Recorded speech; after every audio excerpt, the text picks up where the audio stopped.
same type thinking on the other one. Ray asked, Sarah Palin's here, Ray asked, did you ever feel compelled to step down from the VP nomination after McCain backed the bailout?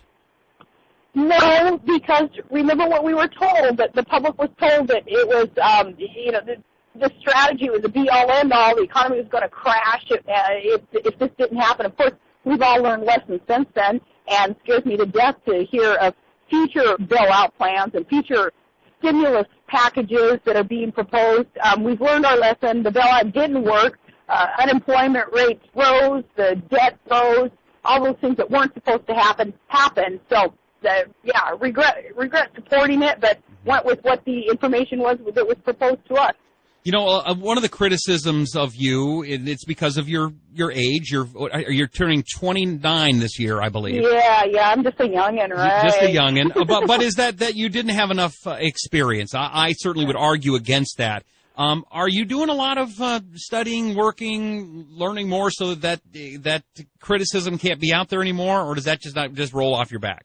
Well, of course. I mean, but I have always read and studied, and my what kind of things do you read, Sarah? What kind of public? Yeah, do you read up there in Alaska? Maybe that's the question that needs to be asked. But no, I'm very confident in my executive experience, and of course, running for VP, that was an executive office, and my years as an administrator and a regulator, a governor, a mayor, a manager, those skill sets that you learn, but more importantly, the philosophy that I would have brought in, common sense conservative philosophies, I think would have been good for America. Yeah, I think so too.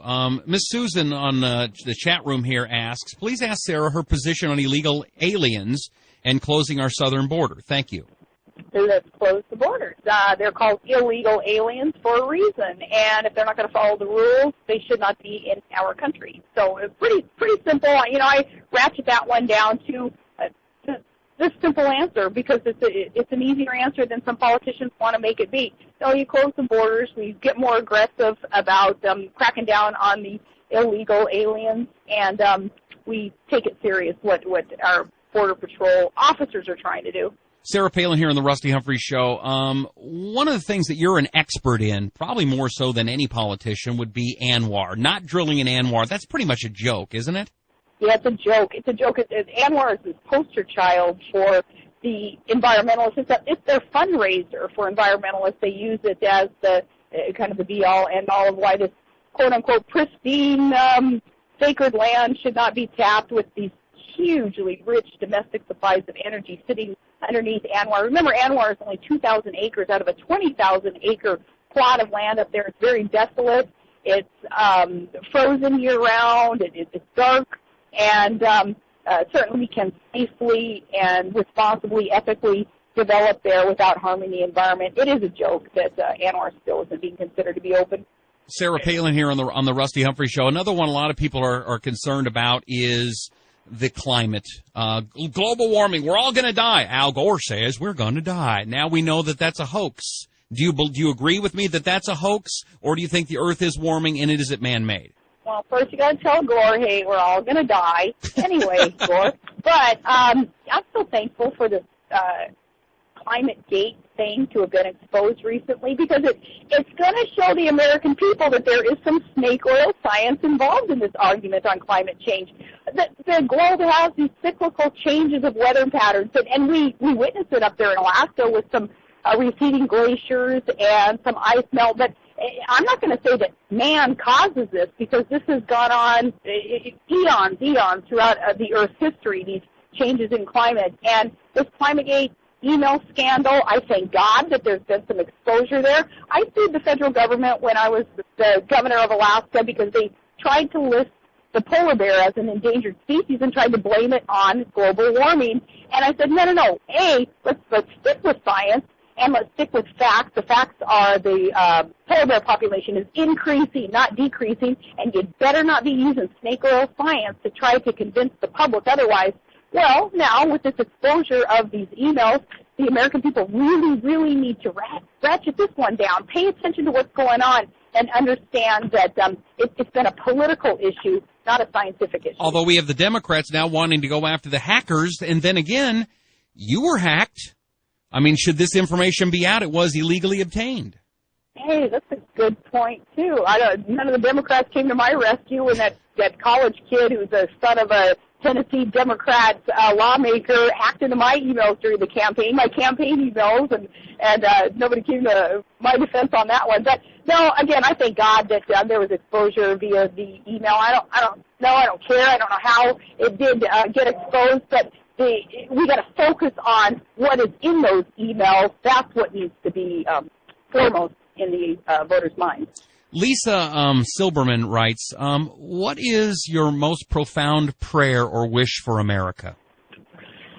Wow, that's another great question. My most profound wish is that our government would know that it is to be on our side and that we are not to be working for government's to be working for us.